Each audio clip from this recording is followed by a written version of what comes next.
ప్రపంచం అంతమాబోతుందా? ప్రకృతి సూచన చూస్తుంటే ఇది జరిగేలానే ఉంది. ఏదో ప్రళయం వచ్చే ముందు ఈ చేపలు కనిపిస్తాయట.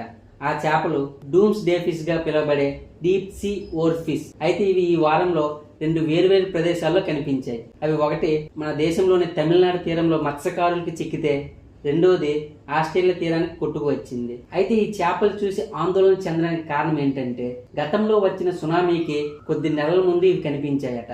ఇవి నివసించే ప్రాంతం పసిఫిక్ మహాసముద్రంలోని మెరియానా ట్రెంచ్. దీని లోతు దాదాపు 11 కిలోమీటర్లు. ప్రపంచంలోని ఎత్తైన శిఖరం ఎవరెస్ట్ యొక్క ఎత్తు 2 కిలోమీటర్లకు దగ్గరగా ఉంటుంది.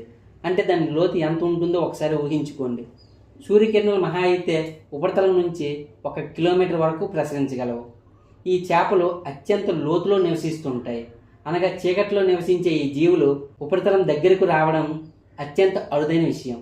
రిబ్బన్ ఆకారంలో పొడవైన శరీరం, మెరిసే పొలుసులు కలిగిన ఈ డూమ్స్ డే ఫిష్ లోతైన సముద్ర జీవి. జపనీయులు భూకంపాలు, సునామీలు వంటి ప్రకృతి వైపరీత్యాలకు ఇవి సంకేతంగా భావిస్తుంటారు. దీనికి కారణం 2017 ఆగస్టులో ఫిలిప్పీన్స్లోని లుజోన్ ద్వీపంలో 6.6 తీవ్రత గల పెద్ద భూకంపం సంభవించడానికి కేవలం ఒక రోజు ముందు డూమ్స్ డే ఓర్ ఫిష్లు ఇలానే ఒడ్డుకు కొట్టుకు వచ్చాయి.